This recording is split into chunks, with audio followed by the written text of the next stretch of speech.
Speakers eulogized the late Senator John McCain at North Phoenix Baptist Church on Thursday, remarking on McCain's character, strength, and commitment to public service. They shared poignant and occasionally funny stories about McCain's life and the moments that made McCain special to them. Wednesday, as many as 15,000 people lined up to witness McCain lying in state at the Arizona Capitol. A motorcade carried the late senator from the Capitol to the church this morning.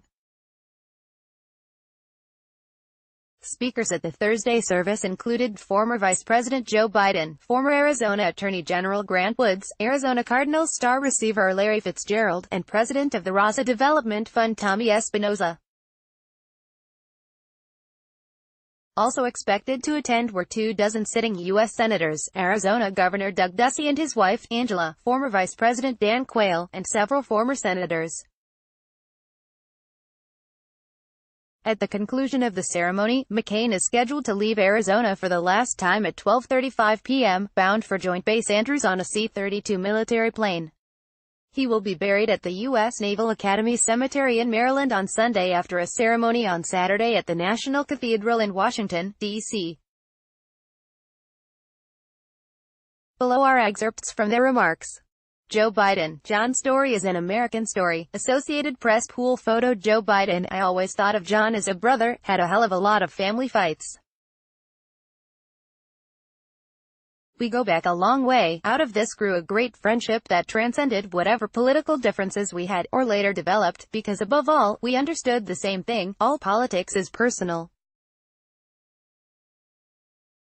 It's all about trust. I trusted John with my life, and I would. And I think he would trust me with his. We both knew then from our different experiences, and as our life progressed, we learned even more, that there are times when life can be so cruel, pain so blinding, it's hard to see anything else. The disease that took John's life took our mutual friend Teddy's life, the exact same disease, 9 years ago a couple days ago. And 3 years ago, it took my beautiful son Bo's life. It's brutal. It's relentless. It's unforgiving. And it takes so much from those we love and the families that love them, that in order to survive we have to remember how they lived, not how they died. There's nothing anyone can say or do to ease the pain right now. But I pray you take some comfort knowing that because you shared John with all of us, your whole life, the world now shares with you the ache of John's death. Look around this magnificent church. John's story is the American story. That's not hyperbole. It sounds like it's the American story. Grounded in respect and decency, basic fairness, the intolerance for the abuse of power. And he could not stand the abuse of power, wherever he saw it. Cardinals wide receiver Larry Fitzgerald called McCain a fighter. Associated Press pool photo. Larry Fitzgerald, well, from very different worlds, we developed a meaningful friendship.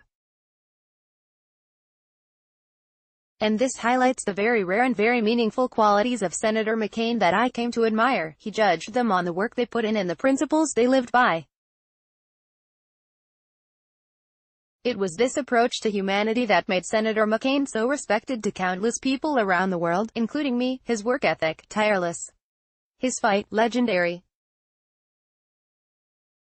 But what made Senator McCain so special was he cared about the substance of my heart rather than where I came from. Yes, ours was an unlikely friendship. But it's one that I will always cherish. Tommy Espinoza. To me, John really did reflect our country in its true form. My father is a Marine, passed away in February. Once a Marine, always a Marine, he'd say, got wounded in Guam, Purple Heart. When he talked about John McCain, he said, he understands us. He understands us, and I must confess, he did understand us. He understood all of us, whether it was white, black, brown, Asian. To him, it didn't make any difference. To him, he knew we all make America great.